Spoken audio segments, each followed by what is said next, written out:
5, 4, 3, 2.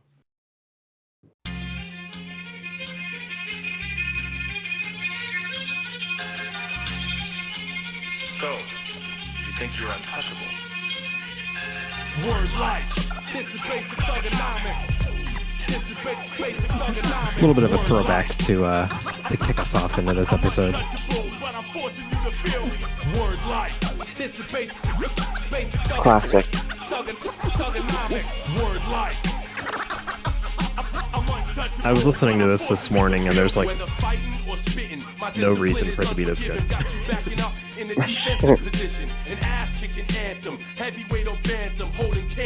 His album wasn't too bad. No. I remember I was like 11 years old and listened to it all the time. Yeah.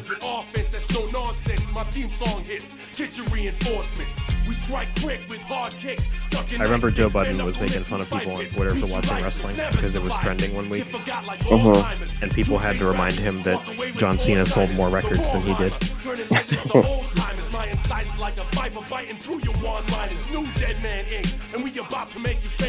Taking over Earth and still kicking in Uranus. Word life.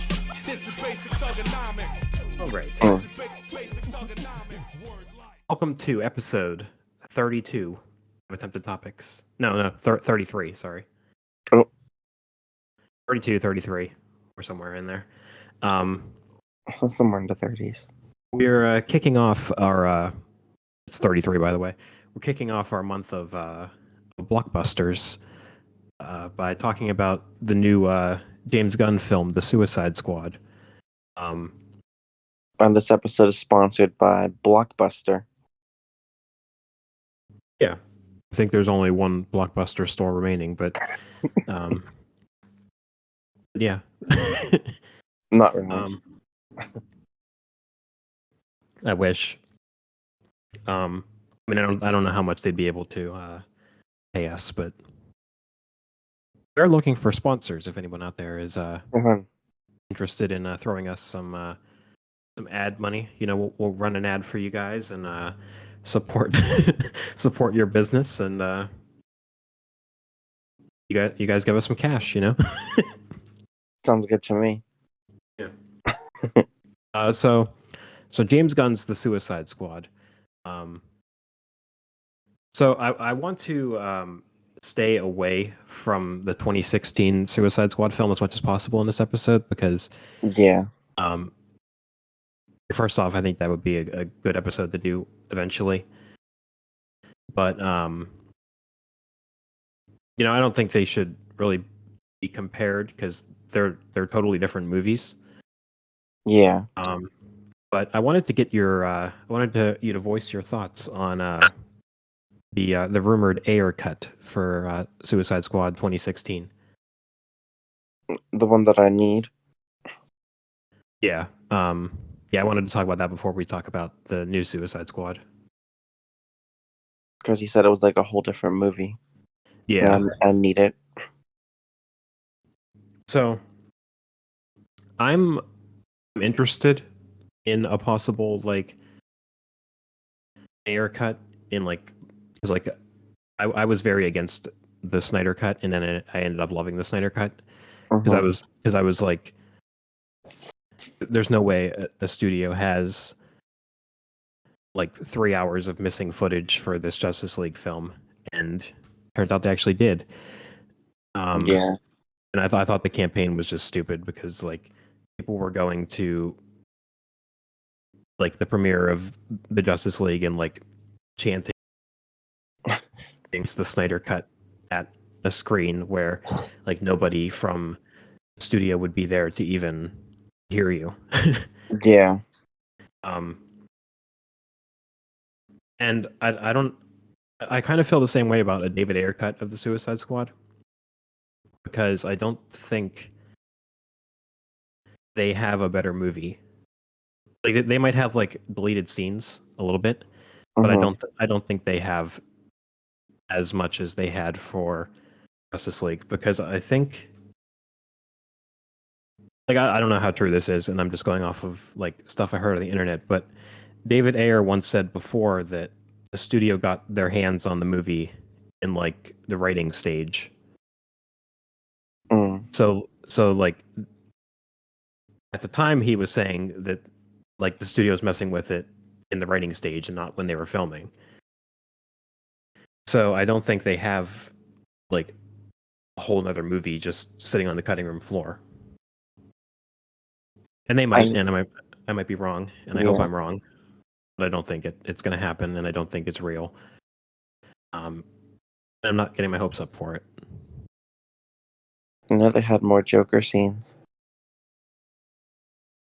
Yeah, and I think David Ayer tried to make a darker Suicide Squad film, and they just messed with it too much. Because I mean, that's what he said, and I do think that's true. But I think they got to it before he was able to shoot all the dark and serious stuff that he wanted. Yeah. Because if you remember, like Batman vs Superman came out like 4 months before Suicide Squad, and it was getting like killed by everybody. Which at the time I was saying like it's not perfect, but it's a good movie. And like Marvel was like fresh off of like Avengers: Age of Ultron and Civil War and Guardians of the Galaxy, and I think the studio was just like, hey, the Suicide Squad is like our version of Guardians of the Galaxy, so let's just like throw in some stupid songs like they did in Guardians of the Galaxy and just hope that it works. Yeah. So yeah, I think the studio got to it before they were able to get enough footage to make like a totally new version of the movie. But that's just my thought. So hopefully I'm wrong, and I might be wrong, but I don't see anything happening. Yeah, I know there was a third act with the Joker reappearing. Yeah, I mean, I'm It's sure just there gone. I'm sure there are some scenes where it's like, you know, like it's darker, and there's some scenes where like it's better than what we got in the theatrical and like the extended versions, Yeah. but I don't think like I don't think you can make a great movie out of like the stuff that they have. Because like Enchantress is still your villain. Yeah. You know, it Not a like, fan. like Katana still just jumps on the plane at the last minute and is like, "This is Katana." So I don't think it's. I mean, it might be a little bit better, but I don't think we're going to get a great film out of what they have left. Yeah. Which is unfortunate because I do like David Ayer, and I do think he's a good director and writer. And I do think it could have been a great film because, like, we even got a great film of the Suicide Squad, which we're talking about today. But I don't think that's it. Mm-mm. They focus too much on like the Hot Topic era of teens. Yeah. They sold a lot of merchandise. I remember we went to a fair the year the Suicide Squad or the year Suicide Squad came out, and there was a girl dressed in like Harley Quinn gear from like head to toe, like the legit cosplay outfit. Yeah. And I think we mentioned it to somebody. I think it was Sean who mentioned it too. And he went 2 days prior and said that same girl was there in the same outfit. Oh yeah, I remember that. So this girl was going to a fair in like 90-degree weather in Harley Quinn gear for multiple days in a row. But yeah. Anyway, speaking of, I do have go ahead. that jacket. You have what? I do have that jacket because I was Harley Quinn for Halloween twice. Oh yeah, I remember that. I think I'm going to be King Shark this year for Halloween. So, speaking of Guardians of the Galaxy, So I don't know if you're aware, but I think it was like 2018 or something. Mm-hmm. Old tweets from Guardians of the Galaxy director James Gunn surfaced. Like he's a comedian, Yeah. and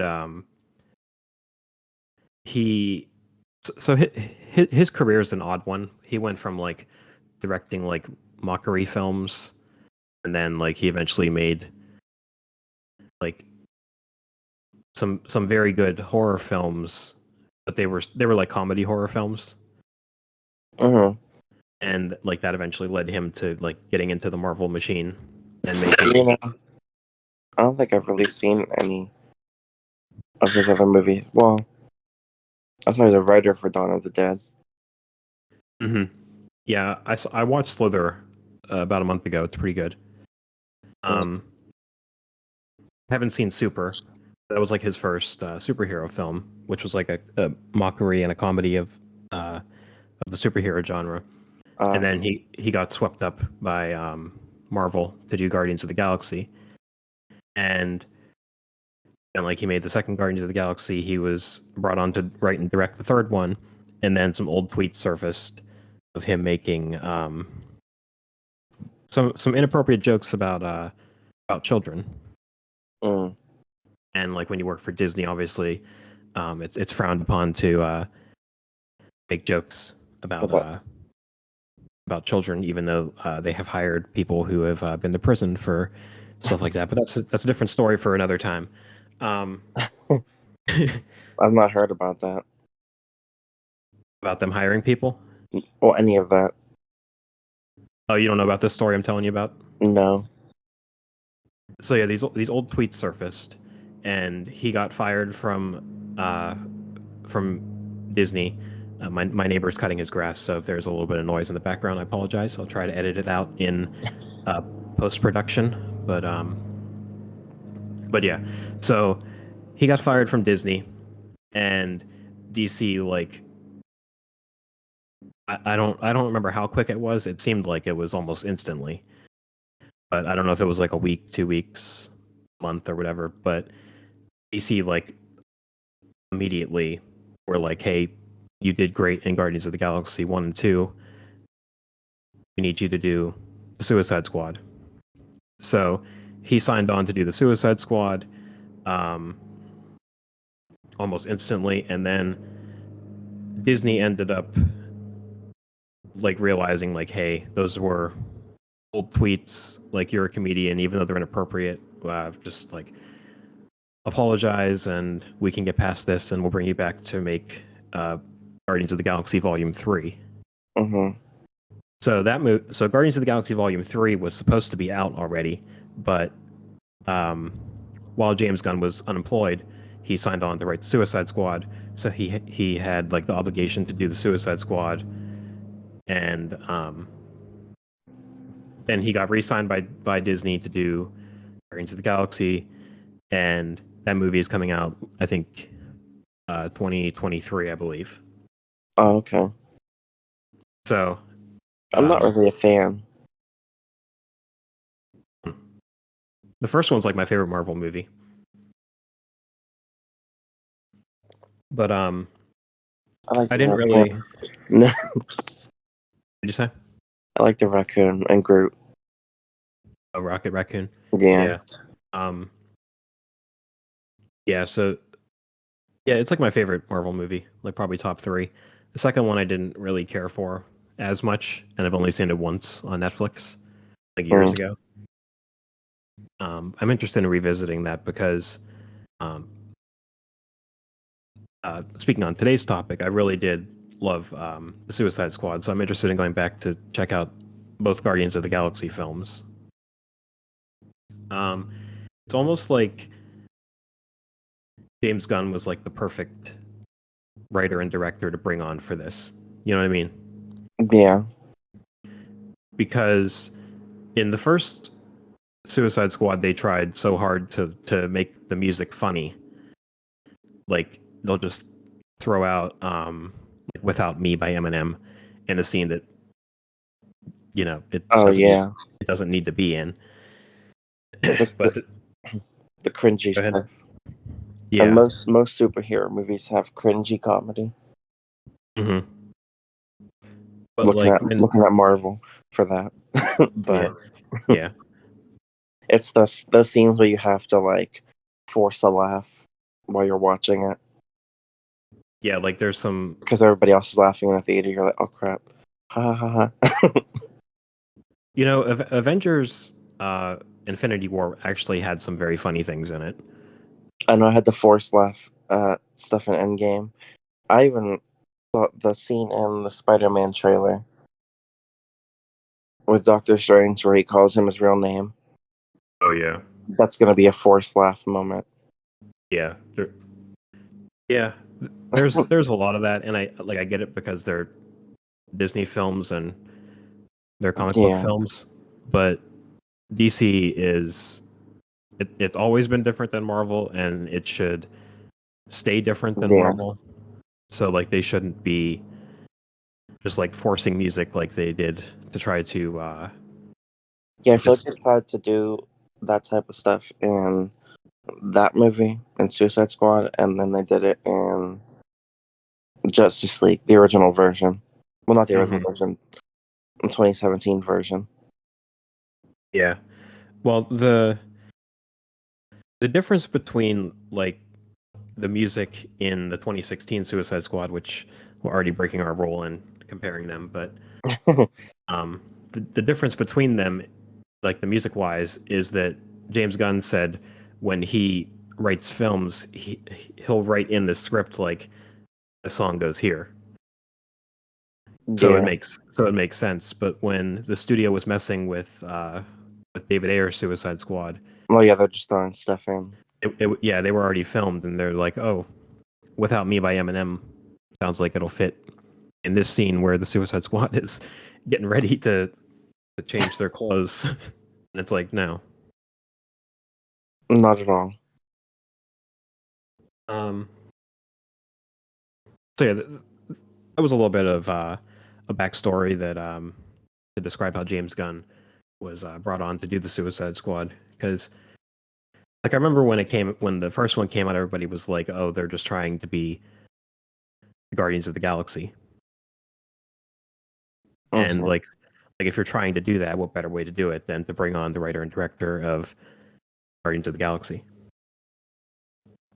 Um, Another thing I liked is that like well, I don't want to say none of, but like hardly any of the villains in this movie are like relevant to like any of the DC universe. Yeah.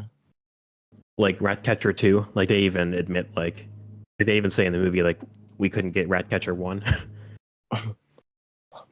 Oh yeah, And I'm sure one died. yeah, and Milton. So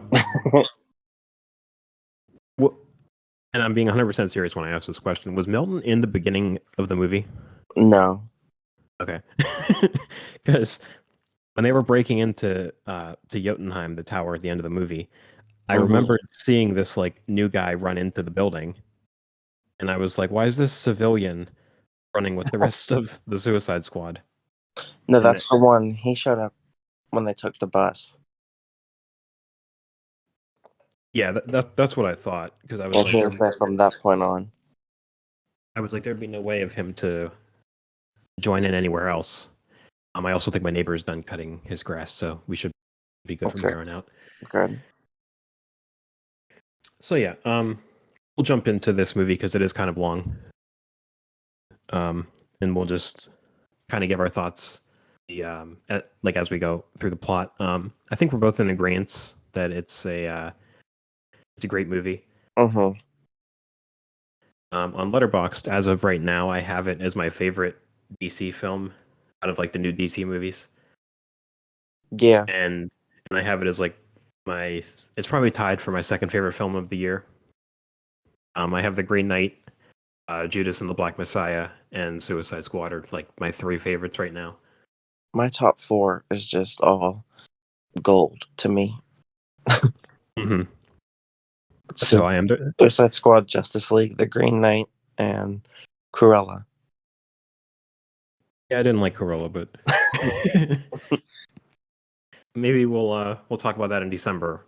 Because I'm thinking in December maybe we'll talk about like we'll do like a series of like our favorite movies of the year. Yeah. But we'll see when we get there. So like right away we're kind of introduced to like the B team of the Suicide Squad. Yeah. So it starts off by playing like this Johnny Cash song. I think it's called like the Folsom Prison Blues or something.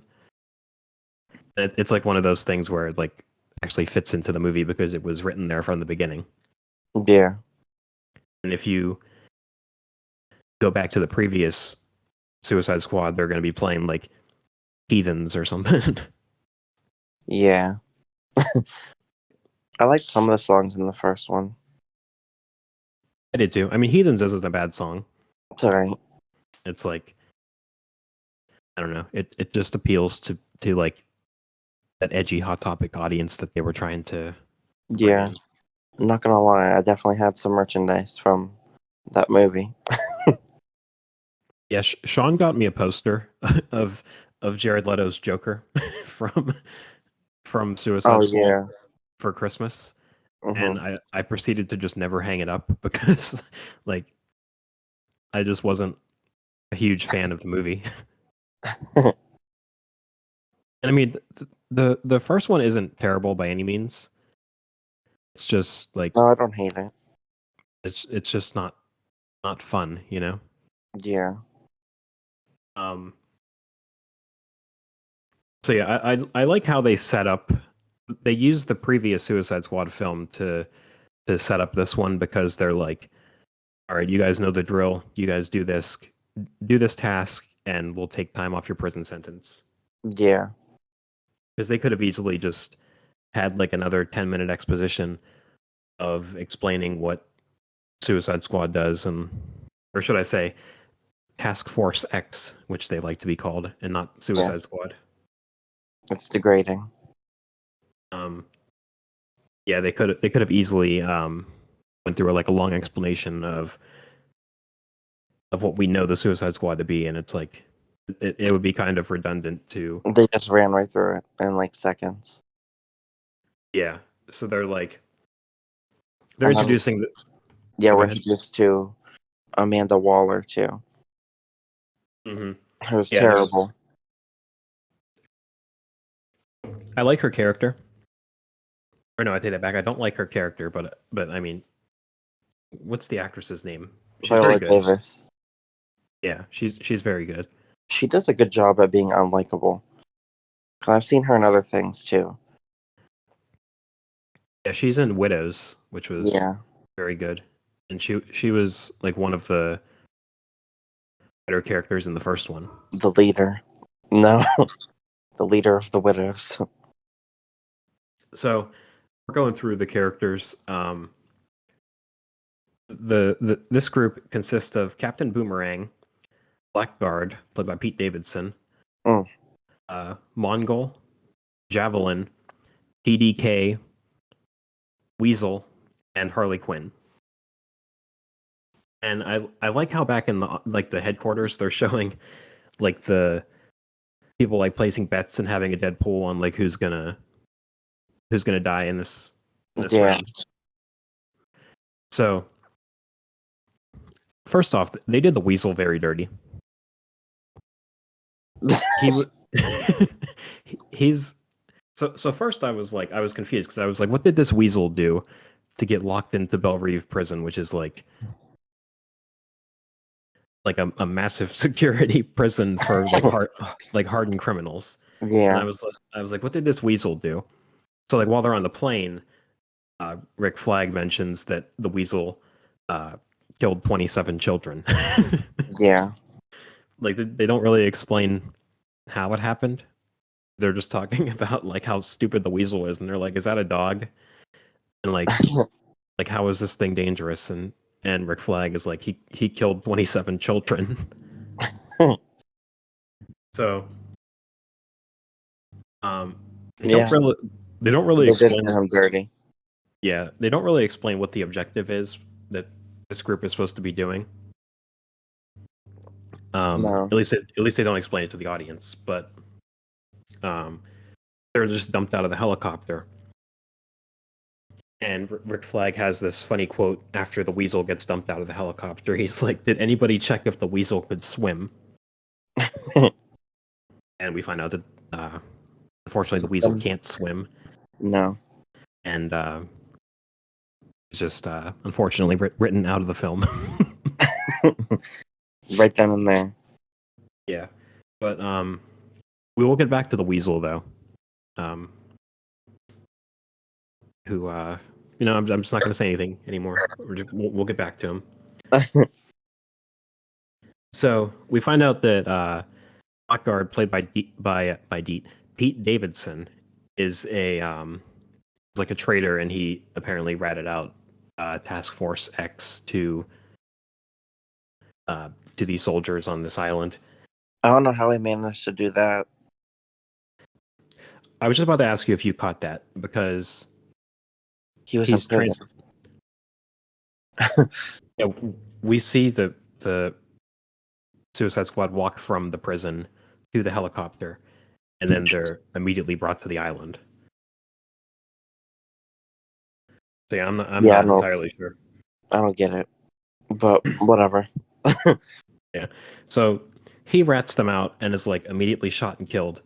I was like, wasn't he like one of the faces of the film? He was. um. He was on the posters and everything. So he's unfortunately written out of the film right away as well. The soldiers are like unloading on the Suicide Squad because they were ratted out. You know what? I figured it out right now off the top of my head. I think they were ratted out by Amanda Waller. I don't think it was Pete Davidson. Because they make a point where they were trying to get all the soldiers on that side of the island so the other Suicide Squad could get in. Oh, okay. So we cracked the code. It was not Blackguard. He was framed. Even though he said he did. But maybe he was told to do that. You know, I don't know. Like much later in the movie when a character was told to do something the whole time and betrayed people. Yeah. I don't know. That's the best I got. That's the best explanation I have. So that's what we're gonna go with. So while the Suicide Squad is getting like unloaded on by these soldiers, we find out that PDK, who we learned earlier, he said that his name was just a bunch of letters. Yeah. And I think Boomerang is like all names are a bunch of letters, which is technically true, I guess. Yes, it is. I know the TDK stands for the detachable kid. And like all he can do is just detach his limbs and smack people from across the room with his hands. What a great superpower. So what's Michael Rooker's name? I forget which one it is. Merle. No, I'm sorry. It's not. It's Mongol who. Merle. Michael Rooker is Savant, by the way. So, Savant. Yeah. It's Mongol who grabs onto the helicopter, and like I guess she's supposed to like save everybody by grabbing onto the helicopter, but the helicopter crashes, and she dies, which in turn causes an explosion that kills Captain Boomerang, and he dies, who's one of the few characters from the first film that made it to this film. So he dies. And then I think Savant is like just standing there and like seeing everybody die and is like, hey, I want to get out of here. Like I can't handle this. So he tries to escape, and they unfortunately kill him for desertion, because like if you, I think they have these things like attached to their heads where Yeah. if they like try to escape or something, they're immediately killed. And some of these actors are really good. Too good to die that early. Yeah, I agree. Um, Michael Rooker is actually like a recurring character for James Gunn films. He's in Guardians of the Galaxy and he's in Slither. Mm. I'm not sure if he's in anything else, but I know he's in those films. So It says he's in Brightburn. I feel like I remember him in Brightburn. Maybe. Oh, is he the Maybe. guy that was he ever on the TV or something? I At think the it was end? I think it was a cameo. Yeah, Brightburn was produced by James Gunn. So he was Another involved. great movie. Yeah, it's all right. So we find out that there's another team on the island making an entrance, and they're just allowed to like just jump, like just get onto the island because the soldiers are completely destroying the other Suicide Squad. And we cut to I think we get the intro now where we get like the I think what's the name of the song? I don't remember, but I know it's a good Oh yeah, I song. can't remember. Let me find the name real quick. People Who Died by the Jim Carroll Band, Mm. and it just like fits the tone of this movie. How dare they put Harley Quinn and Rick Flag in the group that was just used as a distraction? Yeah. So they put them there, but they didn't put King Shark there. So yeah, we get the intro of like the opening credits, and we see like people in headquarters collecting their money from the Deadpool, which is funny because I feel like if this was a real thing, that's what would happen. Yeah. So 3 days later, we meet Bloodsport, who is he's pretty much just Deadshot's character recreated. Better. He's played by Idris Elba, who is playing Knuckles the Echidna in the new Sonic the Hedgehog film. Mm. Yeah, he's pretty much Deadshot's character, and Enhanced version of Deadshot. yeah, he apparently put Superman in the ICU with a kryptonite bullet, which is a movie I would like to see. Yeah. Yeah, he has a similar story to Deadshot. Like he has issues with his daughter. The intense scene with them arguing. Yeah. Just So cussing each other out.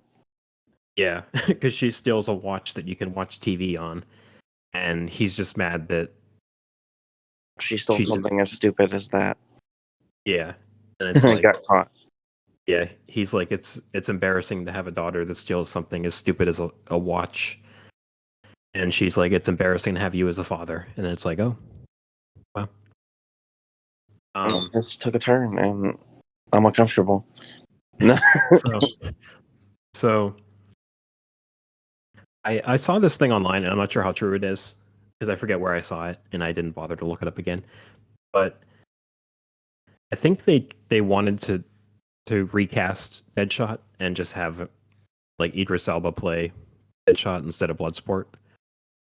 Yeah, Because I've heard this too. in this movie, they are essentially the same character. But in case Will Smith wanted to return as Deadshot, they didn't want to recast him. Yeah. So they just had Idris Elba come in to play almost the exact same character. Just with a different name. Deadshot, Bloodsport, same thing.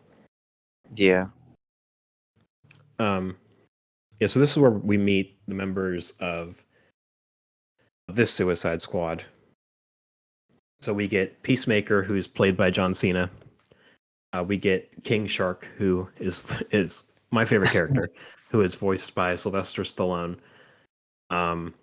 Ratcatcher 2, because Ratcatcher 1 has died. And Polka Dot Man, whose superpower is he has a virus that creates these big polka dots on him that he has to release twice a day. And all the characters are like brilliant. Mm-hmm. So, Bloodsport is like just pretty much blackmailed into joining the Suicide Squad because he doesn't want to do it. And Amanda Waller tells him like, your daughter is arrested, and if you don't do this, she'll be put in Belle Reve prison, which is like where hardened criminals go. Which is like a very harsh punishment to like hold someone's daughter against him like that, just to join your group. Yeah. Yeah. I feel like a bit intense. I feel like John Cena could have handled this without Bloodsport. And Yeah. John Cena is doing what Amanda Waller wants to do anyway. Like exactly what she wants him to do. Yeah. So I don't know, but the idea is that they're sent to Corto Maltese. The Herrera family, who runs the island, has been taken over by, I think they're like the Luna family or something like that. Mm-hmm. Which is like a new dictator group, and there's a like a tower there where they're doing like private investigations called Project Starfish, and they have to just destroy this tower. It's called Jotunheim, where they're doing these experiments. They just have to destroy the tower because, according to Amanda Waller, if these people get control of this Project Starfish, then they could like kill millions of people. Mm-hmm. And apparently a villain named the Thinker is the one who is like kind of in control of Project Starfish, so they need to stop him and destroy the tower. I think that's pretty much the rundown. Simple enough. Yeah. So that scene's hilarious, where like you're getting the rundown, and you can tell John Cena's taking his job way too seriously. King Shark just raises his hand to ask a question. It just says hand. John Cena has this funny question. I'm gonna play it real quick.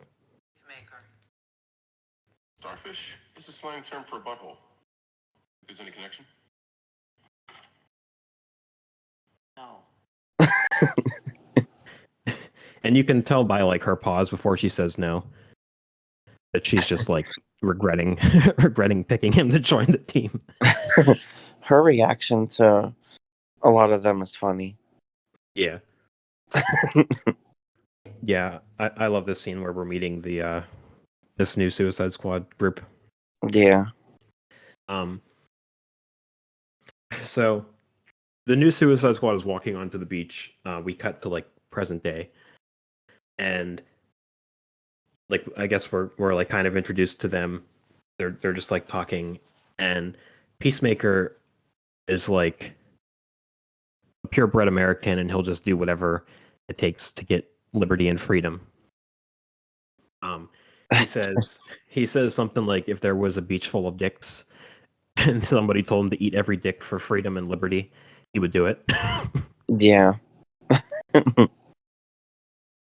So we actually find out pretty early that Harley Quinn is still alive. She's with Javelin, who is about to die, and this Javelin guy, who no one has heard of because I have no idea who he is. He just tells her that she's fit to carry the javelin, as if it's like Batman's suit or something. As if like Batman's dying and he's like passing the torch off to Robin or something. He's just like, just like, you're fit to carry the javelin. You're And the he's only like, one that can carry carry it for, and then he dies. it. So she's like yelling at him, like, carry it for who?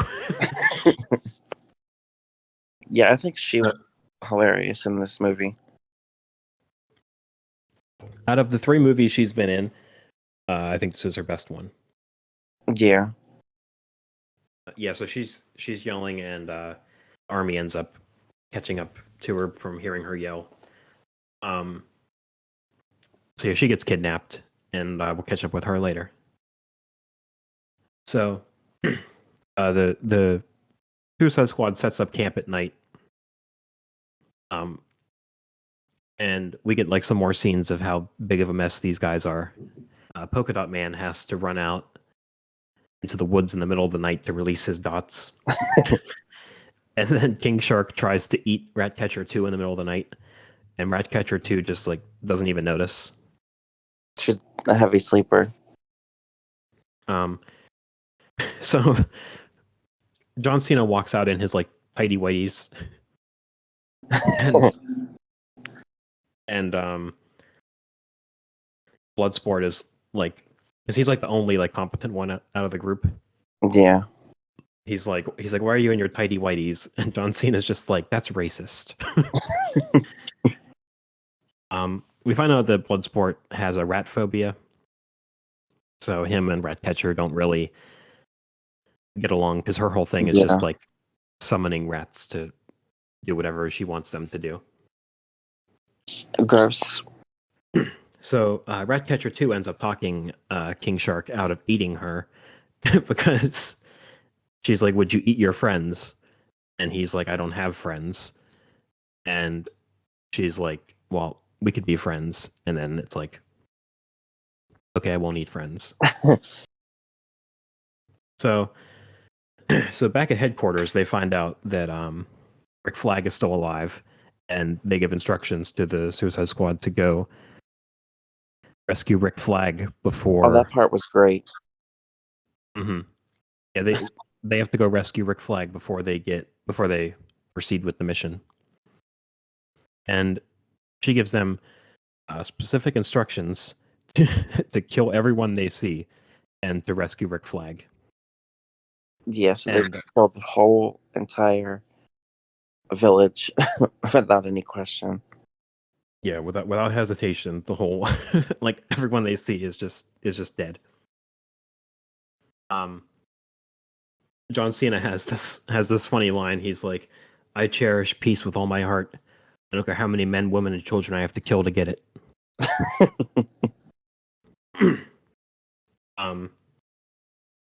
So yeah, they like rip through these people. I think King Shark eats one of them. Yeah. They shoot a bunch of them. Like, I think they do something with rats and whatever Polka Dot Man does. He does something. Yeah, he even killed some.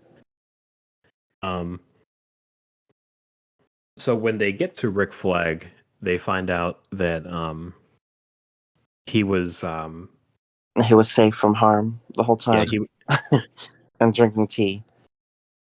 Yeah.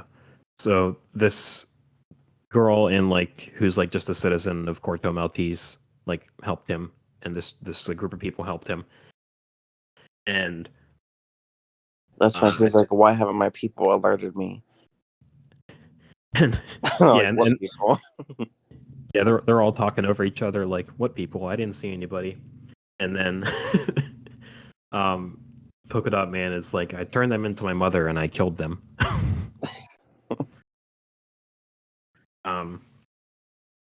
Her name is Sol Soria, by the way. It's not really a memorable character, but yeah, that's her name. No, she's a minor. Luckily, she agrees to help the Suicide Squad because she's like, they took over my country and I don't care who I have to side with to get them. So even though you killed all my people, I'll still help you out.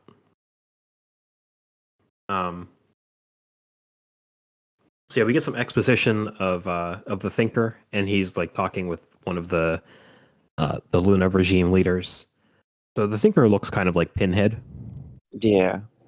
like a comedy version of Pinhead. They're watching footage of the starfish, and it creates like smaller starfish, and it latches onto their face like a xenomorph, and it kind of like Yeah, I was gonna say it brainwashes them. reminded me of face huggers from that movie. Yeah, a face hugger, not a xenomorph. But yeah, xenomorph is the adult version of an alien. If you didn't know. Did I? I don't think I did. Yeah, so it goes face hugger, and then the chest burster, and then a xenomorph. I think that's the life cycle. So, yeah, it creates these smaller starfish that latch onto their face and it kills them, but it like takes over their bodies. So they're just like zombies who can speak for the starfish. Yeah. It's kind of like scary, especially at the end when there's like this scene with like hundreds of people just with starfish on their face. Yeah, it's a bit uncomfortable. So, meanwhile, we find out that we catch up with Harley Quinn. We know that she's been kidnapped by the Corto Maltese government. It's so this is probably my least favorite part of the movie, just because I don't really care as much as I do about the other characters. Probably just because I'm not having as fun here as I am with the Suicide Squad. You get that vibe? Which part? Oh, the Harley Quinn part. Yeah. Well, I'm biased because she's my favorite character. She's one of the better actors in the movie. It's just I don't know. But this is my favorite Harley Quinn I like- performance Yeah. out of the three that she's been in. But I like how she what she was talking about when she shot him. Mhm. Because they were going to get married and that was her new boyfriend until she saw red flags. And she Mhm. promised that when she saw red flags that she would kill him. And one of her Yeah. red flags was saying that music you like is not real music. I didn't catch that somehow. This is off topic, but I'm interested in seeing Harley Quinn's new Barbie film that that apparently is in production. Oh jeez. Greta Gerwig is directing it, who did Lady Bird, and and I think she did what's it called? That Emma Watson film that came out, like Little Women. Oh, okay. Yeah, she did those two. So I mean, she's a good director and writer. Yeah. I don't know how Barbie is going to translate into her world, but I'm interested. I wonder who's going to play Ken. I feel like John Cena would be a good Ken. Yeah. I could see it. Maybe he needs to be a little bit taller, but he just says Margot Robbie's the only one that's been cast so far. So anyway, so his name is Silvio Luna, who is like you said, that's her new boyfriend. She agrees to marry him, and like you said, she kills him after hitting all these red flags. So we do get a little bit of Silvio Luna's plan that he's going to take control of the starfish creature inside of Jotunheim and is going to use it to kill all of their enemies, which include children. And Yeah. apparently saying you're going to kill children is a red flag to Harley Quinn. And I like how she says like she dates men that won't go away and that will slash her tires.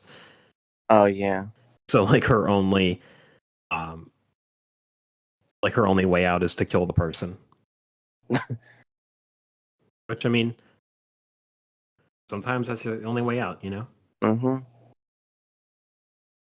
So back with the Suicide Squad, we learned that we get some exposition on Polka Dot Man. We find out that he, like we said earlier, he has a virus that his mother wanted him and his siblings to be superheroes, so she like tried to inject them with a virus, and it turns out that it creates these polka dots that he has to release twice a day.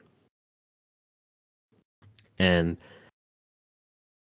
like, I guess she wanted to create superheroes out of her children, and she kind of created villains, but Yeah.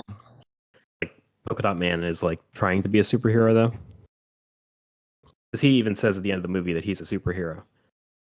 Oh yeah. So they end up killing a group of soldiers and using their supplies to and their trucks. They end up using them as disguises. And King Shark says that he's just going to use a fake mustache as a disguise. And some of his banter with John Cena is the best because King Shark's just like holding his hand up to his mouth and making a fake mustache. Yeah. And Peacemaker's just like, that's the worst fake mustache I've ever seen. So I think their idea is that they're going to meet the Thinker at this bar, and like obviously this group of people looks like Americans, and this government knows Even that in they're- disguise. Yeah, they don't disguise themselves very well, but No. the new dictatorship is just going to kill any Americans they see because they're aware that like America is trying to send a Suicide Squad after them. I like how John Cena's disguise was like a really tight shirt. Isn't it a tight shirt and shorts? Yeah. So they're taking a bus into town, and we find out that Bloodsport does not like rats because apparently his dad locked him in a box or something with starving rats. Yeah, when he failed with missions or something. He failed what? He failed with missions or something when he was training him. Yeah, that's a harsh punishment. Yeah. So the group enters the bar, and they just decide to drink until the Thinker shows up. I kind of feel like this scene was like inspired by the bar scene in the first Suicide Squad film, but James Gunn was just like, I can do that 10 times better than you did it. Yeah. Not that I think there was any like competition, because I think James Gunn was doing his own thing and he wasn't trying to compete with the old one.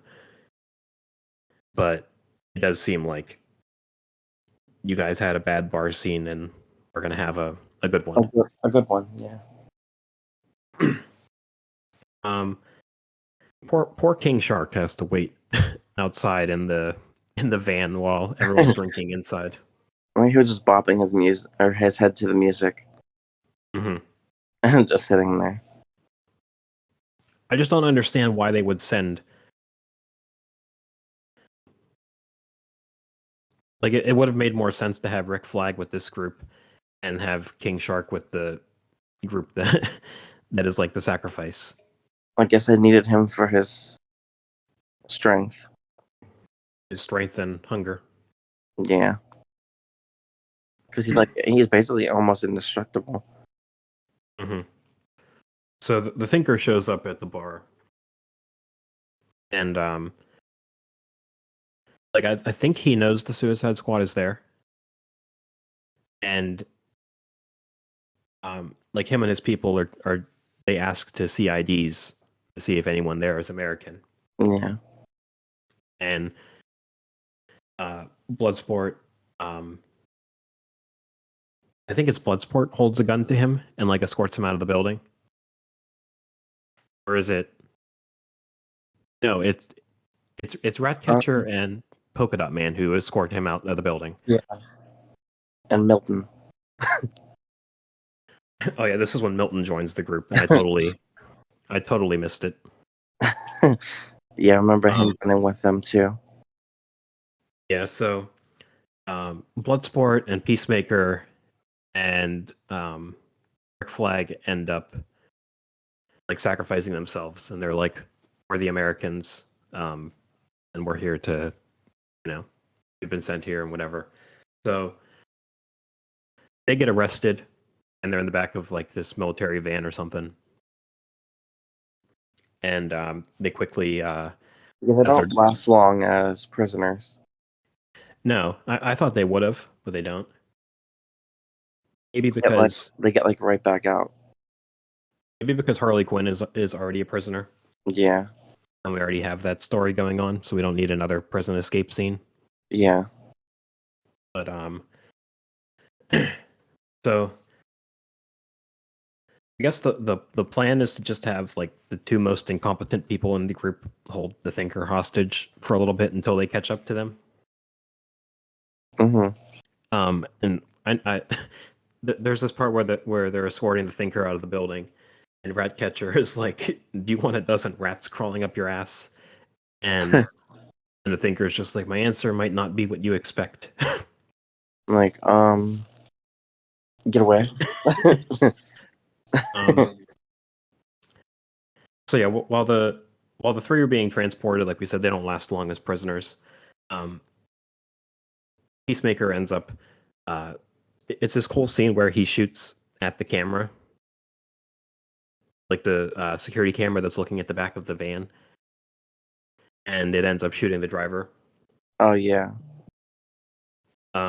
So yeah, the driver's dead, and they end up killing the passenger, and with all the people in the back.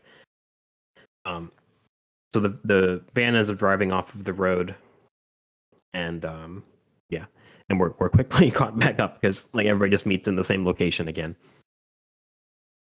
It's real convenient. It's real convenient, but We'll take it. yeah, I'll take it. I mean, I guess it's better than adding another half hour to the film and trying to get the group back together. Yeah. So I kind of forgot to point out that like there's different chapters of this movie, and Yeah, I did I like like that. yeah, I like the way it's Each written. title card is like super creative. So Bloodsport is like, let's go to Jotunheim now and destroy the tower, and Operation Jotunheim appears behind them because it's like the next chapter of the movie. And then Rick Flag is like, no, we got to go save Harley Quinn first. And then Jotunheim comes down, and then Harley comes up. So it's like Operation Harley. Yeah. So Which we find out that they didn't even need to go rescue her. yeah. Like I said, it's probably just another scene of them just trying to get the group back together again. Yeah. So back with Harley, she's being tortured because she killed the president, which that will get you in some trouble. So the Suicide Squad bickers about saving Harley because like I don't think Peacemaker wants to do it because he just wants to like get the mission over with. Yeah. And Bloodsport, it's like he says something about Peacemaker wearing a toilet seat on his head. And Peacemaker's just like, it's not a toilet seat, it's a beacon of freedom. I do give John Cena some credit because he actually wore that costume for like interviews and stuff while he was promoting the film. And like just one time I wanted to see him show up to wrestling with that. Yeah, that would have been cool. Because he returned to WWE like around this time when the movie came out. Yeah, it was like a week before the movie came out, so or at least maybe he could have wore the helmet and then for his entrance and then just took it off or something. Yeah. I don't know why they didn't do that.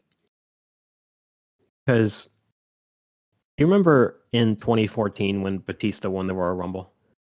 Yeah. They did that because they were going to make him champion to promote Guardians of the Galaxy. So And like people were livid. Yeah. So like they could have brought John Cena back and just wore the Peacemaker helmet once. Yeah, and the whole costume, even Yeah. even a backstage segment. Yeah. I think there was a week where he wasn't even on TV, but he was in a dark match, so they could have let him wear the costume backstage. Yeah. Or we could have wore the costume in a dark match. That would have been cool too. Yeah. So Harley Quinn ends up like breaking one of the guy's necks with her thighs to the pleasure of men everywhere.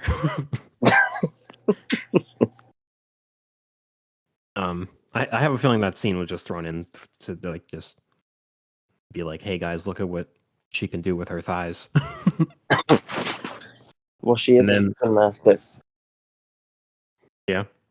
Um I like and then when we see scenes from her because we saw it in Birds of Prey too. When we see Mhm. stuff like kind of in her mindset, like when she's shooting them, there's like flowers coming out, and then in Birds of Prey, when she was being tortured, she went right completely into her head, and she was performing Marilyn Monroe.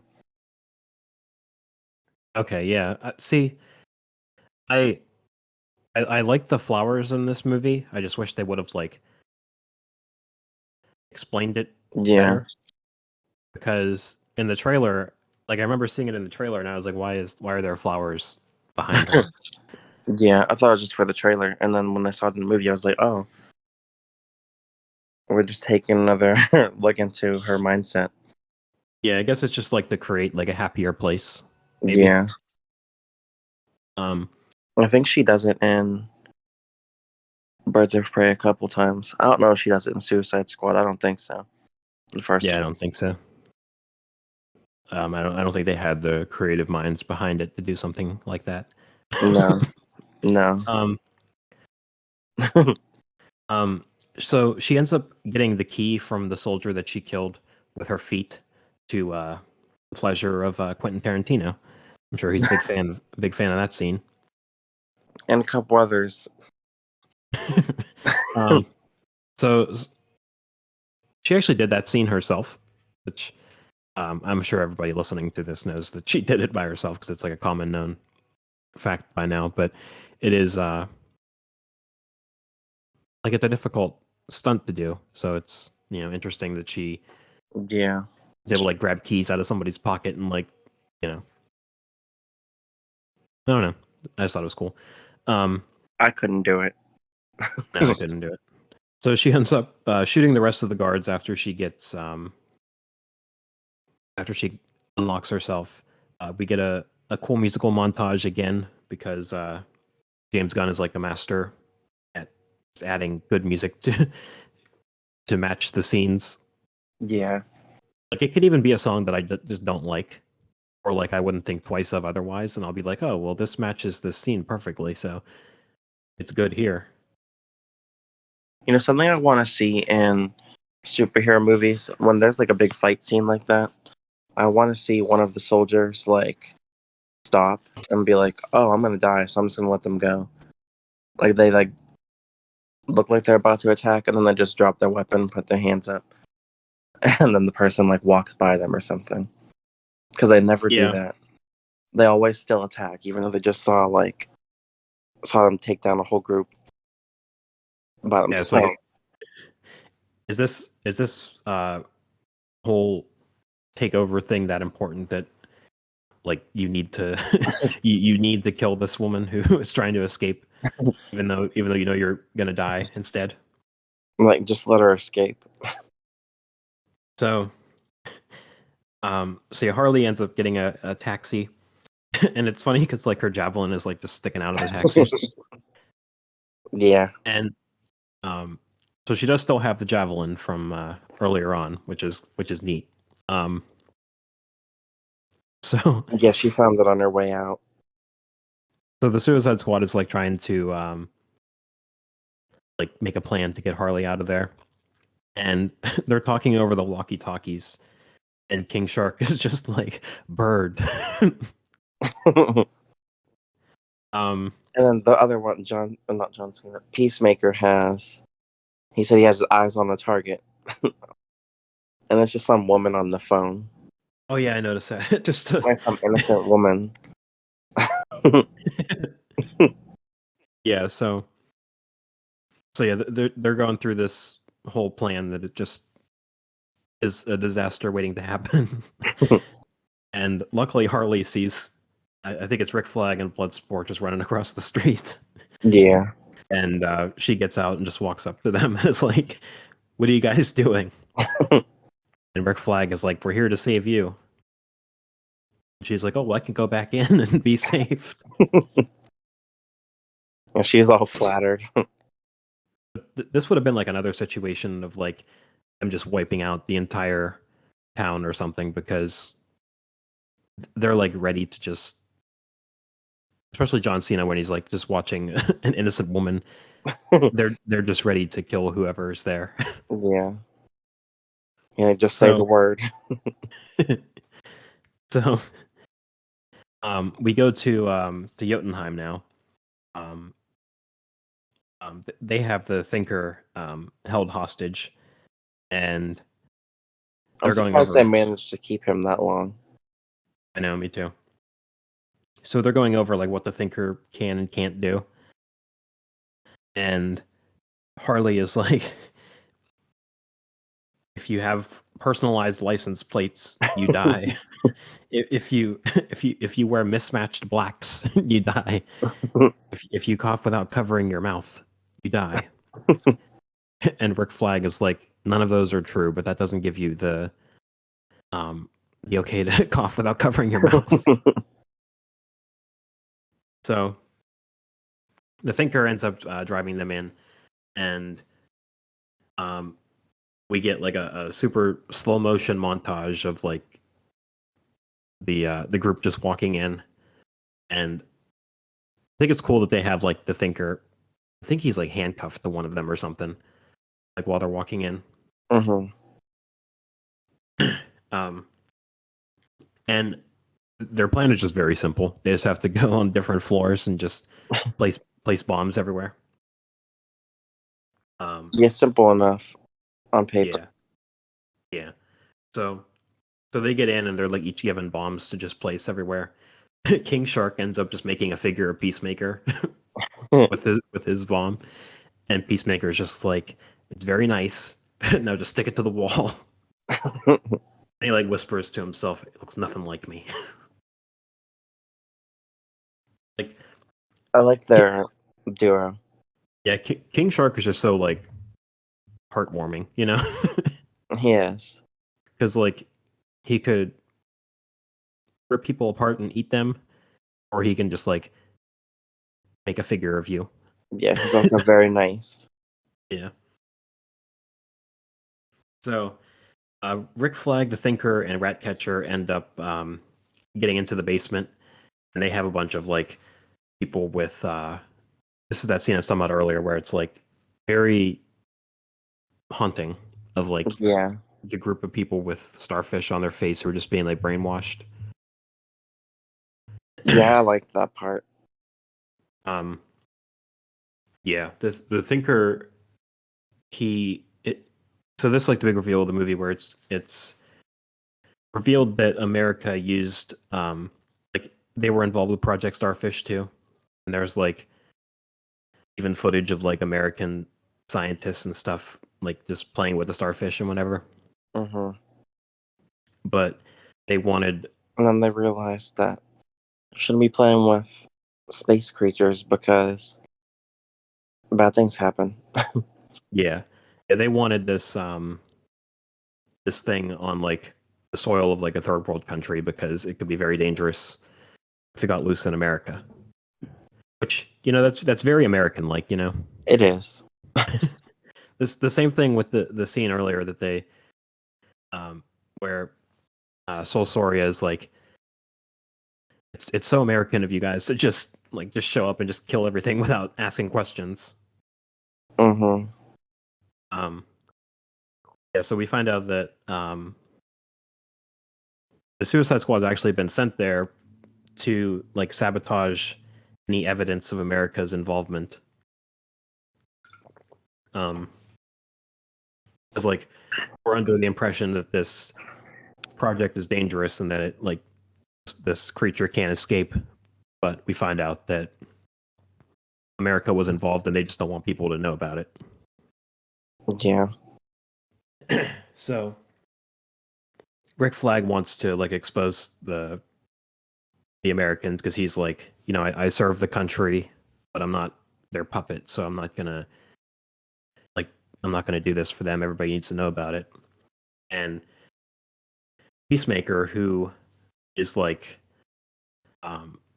his goal is just keep the peace. He's like, and I understand where he's coming from too, because that's just his thing to keep the peace. Yeah. He's like, we can't let this information get out because it'll just like ruin the world, Yeah, everybody will be angry. So we find out that upstairs, apparently the rest of the members set off the bombs very early.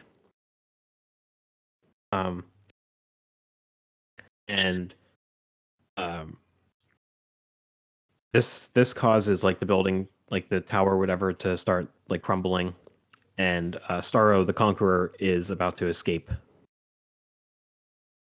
I think. Oh no, I'm sorry. We don't get to there yet. So, like the building's collapsing, and Starro escapes, and he ends up grabbing the Thinker and kills him.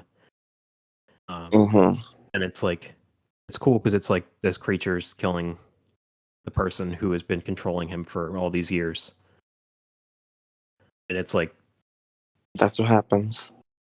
yeah, because with the way Starro kind of talks through these people, it's like he's just tired of being controlled. Yeah. So like you kind of get his perspective too, unfortunately, that even though he's going about it the wrong way, he just doesn't want to be controlled. You know what? I support it. Yeah. So not the controlling, I support the starfish. No. So there's this really cool scene where we see Peacemaker and Rick Flag fighting in the reflection of Peacemaker's helmet, Mm-hmm. which I thought was very cool. And they're fighting and whatever, and they like break a toilet, and Peacemaker ends up stabbing Rick Flag in the chest with a piece of broken toilet, which is very James Gunn-esque, because that's just something I could see him. Yeah. That's just something that comes from his mind. That scene was sad. Yeah.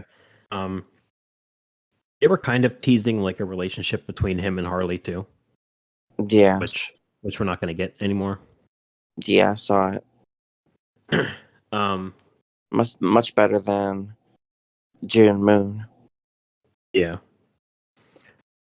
So we see Ratcatcher, who ends up seeing Peacemaker kill Rick Flag, and she ends up stealing the hard drive, and Peacemaker goes to kill her too. Like he attacks her and has her at gunpoint, and the Rat is like trying to talk him out of it.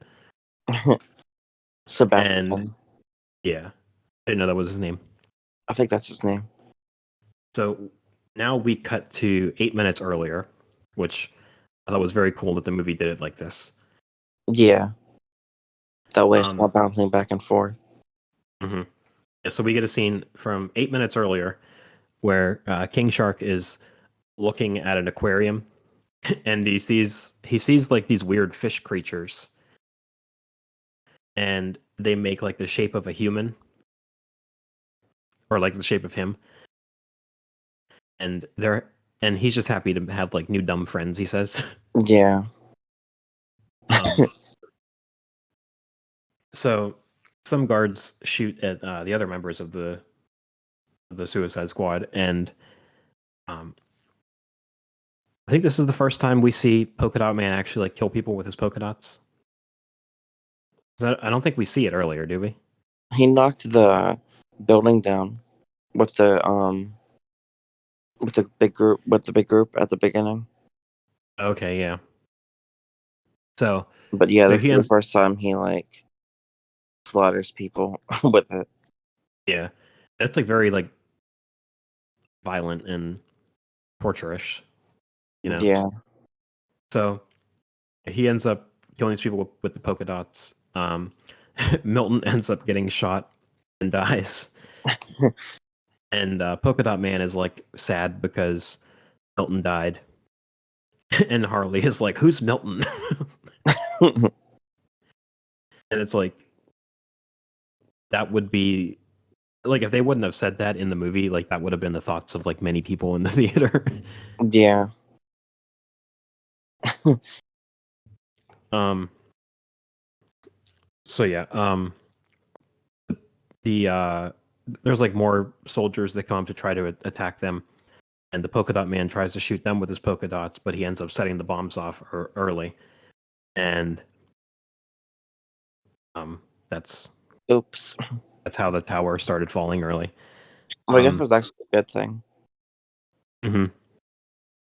Yeah, so King Shark's new friends end up attacking him, and like he just gets dumped out of the building as it's collapsing, and somehow survives. Because I like the first time I saw it, I was like, "Oh, he's dead." Yeah. I thought he was dead too. And then the army ended up unloading on him, and I'm like, "Oh, now he's dead." And it's like he's just bulletproof or something. Yeah. So, he ends up. There's a cool scene where he rips one of the guy's heads off, and like the eyes are still moving. Yeah, I like that part. Which is also very James Gunn esque. And like the floors start collapsing up top where Bloodsport is standing, and they're going like floor by floor, like boom, boom, you know. Yeah. Um, He's getting in and the right spot each time. Mm-hmm. So Bloodsport ends up falling down to the bottom as the floors keep collapsing, and then we catch up where Peacemaker is at. And I didn't time it, but I wonder if 8 minutes actually went by in the movie. I'm interested to. Oh yeah, I should have counted. Yeah, I don't know. So, yeah, it's they do set up like a connection, like not a romantic connection or anything, but they do set up a connection between Ratcatcher and Bloodsport. So like he's like protective of her, so he's like, "Hey, Yeah. don't shoot her." It's like a father-daughter relationship, you know. I think he said that she reminds him of his daughter. Okay. Yeah. Yeah, so definitely not romantic.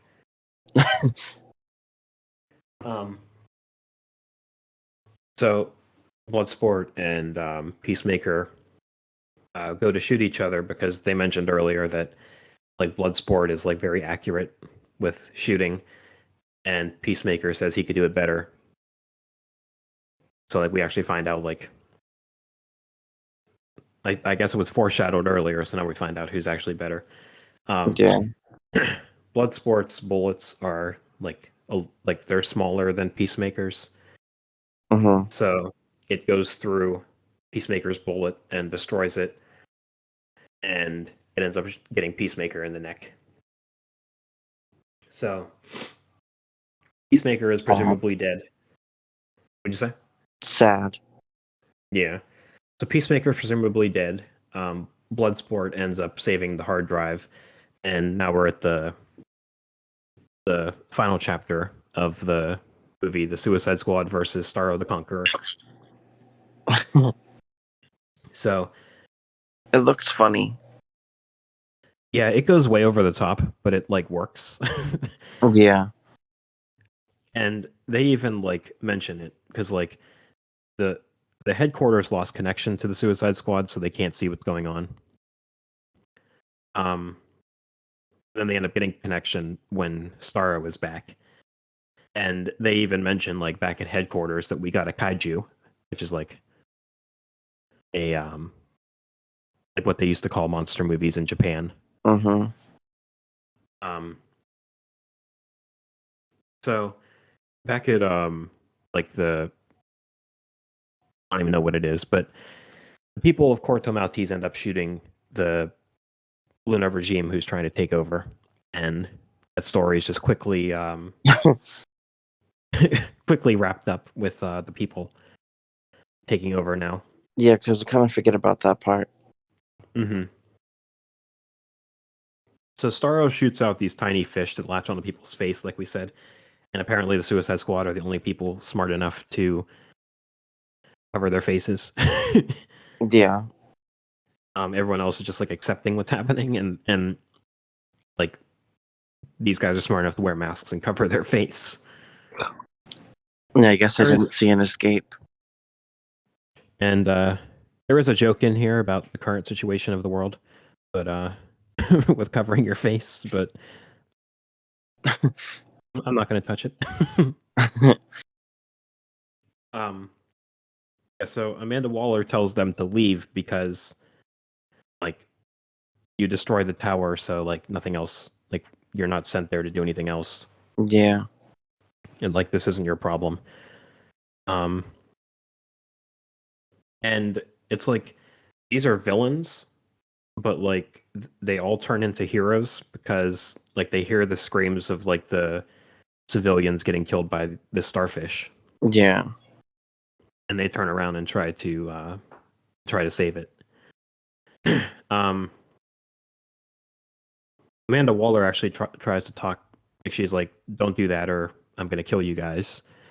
And someone at headquarters ends up knocking her out for trying to kill them. I thought they were going to kill her, and I was excited. Mm-hmm. No, I think she'll probably be in the next one. Yeah. So, so yeah, they try to attack Starro, and Bloodsport gives the instructions, and he's like, Nanawe, who is King Shark, he's like, monster is nom nom, and and King Shark just jumps at Starro and tries to eat him, and then he's like, which is like the cruelest your mama joke ever, but he's like, hey, Polka Dot Man, that's your mother. And then he starts seeing his mom back in the city. Yeah. And Polka Dot Man is like real excited because he's like, I'm a superhero, and then he gets crushed and dies. Yeah, which was sad. Yeah. That's another good thing about this movie is that, like, even though these guys are villains, like, you actually feel sad when they die. Yeah. Like, if King Shark would have died, I would have shed tears. So, Bloodsport apparently has like all these attachments for his guns, like they just keep growing and growing. And I think Ratcatcher is about to get killed or something. And he ends up saving her. And then Starro's thing is like he's controlling these people's minds to tell them the city is mine. And Ratcatcher is like, no, the city is theirs. And she just summons like these millions of rats, which I don't know if that's like an insult to third world countries, but so I don't know, city life. Yeah. So there's like thousands of rats that end up defeating Starro. And we get like this cool flashback of her talking to her dad, and she's like, or no, he tells her that rats are the most despised of all creatures, but they still have purpose. Mm-hmm. And here they are killing this giant starfish kaiju. So it makes you appreciate rats. Yeah. So Harley ends up jumping in the eye of Starro and is somehow surviving within his eyeball, even though it's water. Yeah. So I don't understand that, but I'll take it. And she didn't know how to swim in the first Suicide Squad, but the rest of them, she's fine. It's like Jason Voorhees, where like in Freddy vs. Jason, he's afraid of water, even though he exists in water among a bunch of other movies. Yeah. Um, so I love how there's like uplifting music as these rats are like ripping apart Starro. Yeah. Um,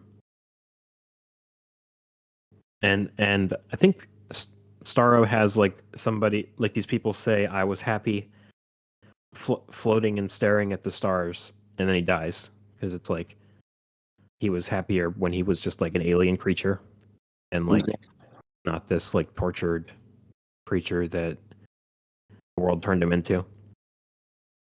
Yeah. He's And fine floating in space.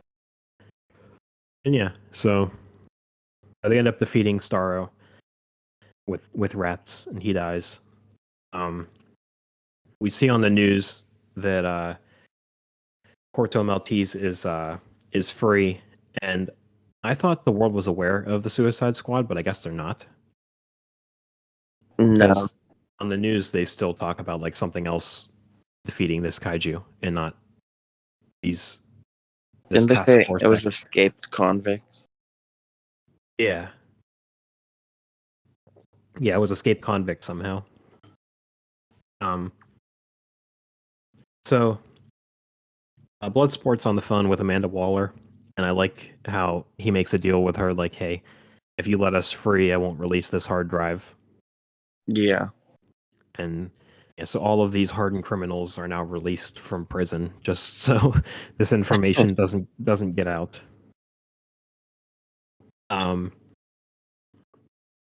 Yeah, so the movie ends with the four remaining members, Harley, Ratcatcher, Bloodsport, and King Shark, on a helicopter, and Bloodsport is making friends with a rat as the movie ends. Sebastian. Yeah. So There's like 2 post-credit scenes too. yeah, like we said, we would get back to the Weasel, who we find out is somehow still alive, and just proceeds to cough up the water and just run away. Of all the characters to bring back. Well, they did bring back another character too in the second post-credit scene. Well, yeah. So I think they should have brought back Rick Flag too, but Yeah. because I don't know what the Weasel's going to do in a sequel. They probably just Or- brought him back for comedy purposes. Yeah, he'll either never be mentioned again, or he'll just like die Yeah. like early on again.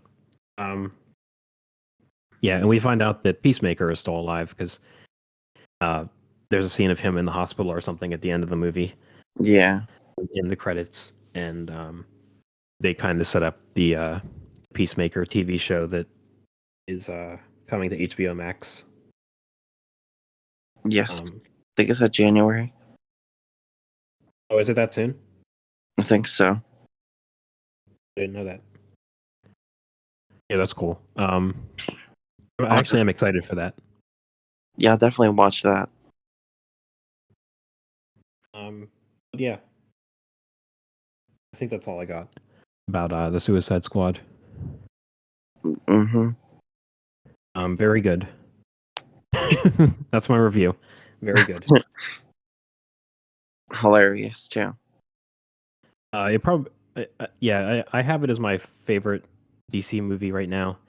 I mean, the top 4 that I have are like pretty equal between this, Zack Snyder's Justice League, Batman vs Superman, and Shazam. Like they could easily all flip flop. They're all pretty equal. I do think we need to end the stigma that DC makes bad movies, because I think they've only made like 3 bad movies.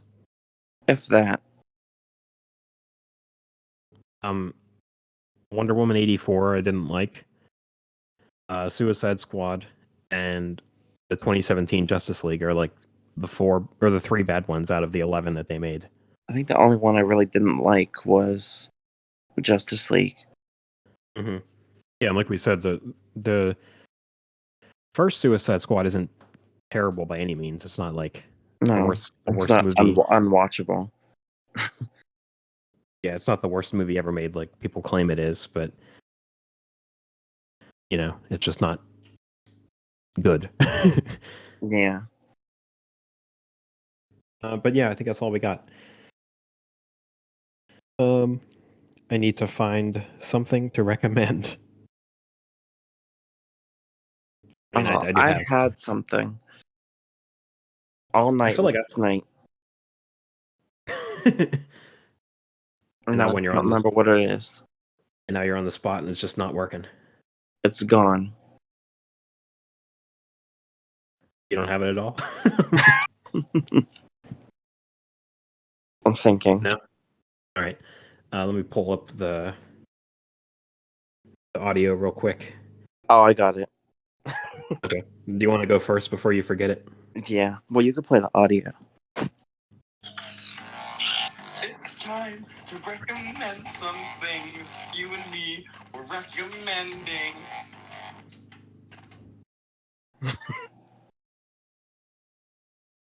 All right. So it might be. Oh, My tears were not even dry in the ring, and Brodus Clay is out there dancing. Dancing! That was the next video in my library, so I just wanted to play it. All right, go ahead. The Big Show. I don't recommend The Big Show. I mean, that's not my recommendation, but I'm a fan. Okay. That's a generic recommendation, but I'm just recommend the new Candyman movie. That is literally what I was going to say. That's what it was. Okay. Yeah, so we both recommend Candyman. I think I have something else. So Is yeah, it? we won't say.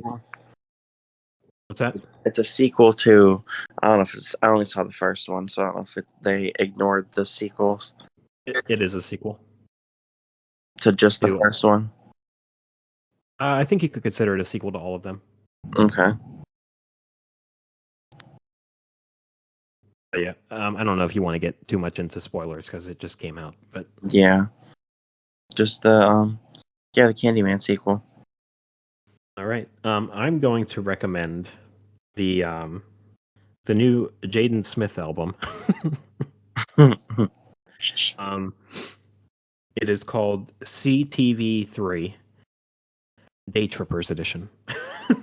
I like the song Summer. I like the song "Falling for You" with Justin Bieber. Mm.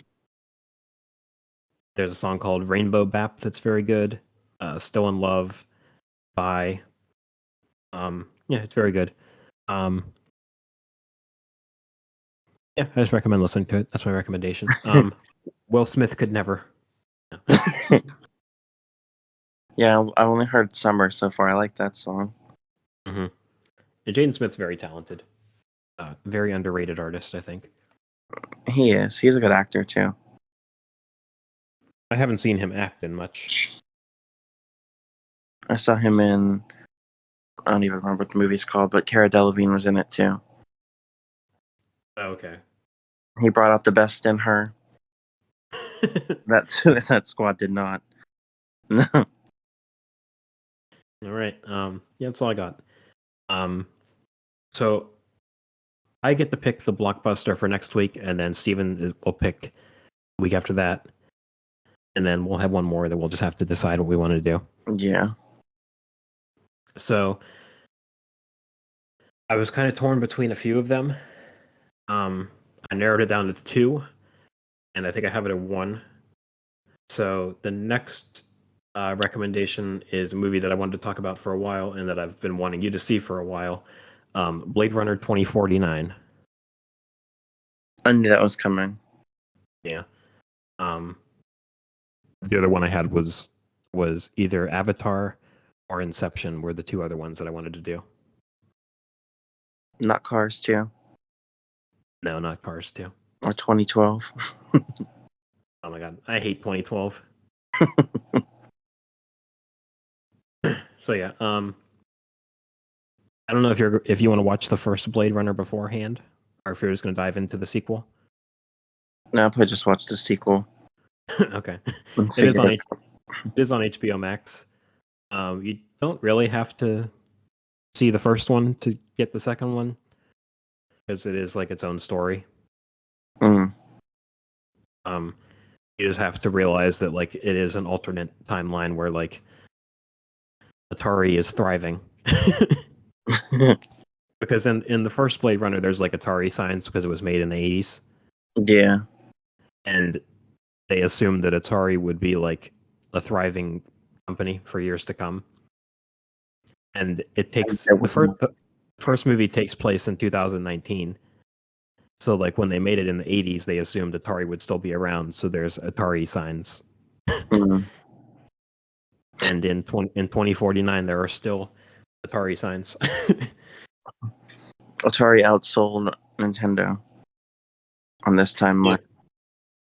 Yeah, there's no PlayStation, no Xbox, no Nintendo, just Atari. So yeah, this was up there with Southland Tales as like top movies that I wanted to discuss on the podcast. So I'm excited for this one. It's been about a year since I actually sat and watched the entire thing, so I'm interested in watching it again. Yeah, I've never seen it before. A first time viewing for Steven. And a Jeremy Elliott select. I'll I do think the Amazing Spider-Man 2 again. Okay. That's the same movie twice. I think that's all I got. I'll go ahead. The Amazing Spider-Man 2 revisited. Just right away. not even a year later, we're going to revisit some movies. All right. Yeah, I think that's all I got. Yeah. I think if you're listening to this, never mind. I think by the time this episode is out, the Suicide Squad will be off of HBO Max. So You have to go somewhere else to see it. this episode will be out on the 5th, and I think that's the last. I think it's either coming off on the 5th or 5th was its last day or something. But yeah, that's all I got. Follow us on all the social medias at Attempted Topics. Subscribe to our YouTube channel, not channels. Give us a positive rating on Apple Podcasts to help us defeat the algorithm and get our podcast out there. yes. You have anything else? No, that's all. All right. And we just attempted those topics. Insert John Cena. My discipline is unforgiving, got you backing up in a defensive position.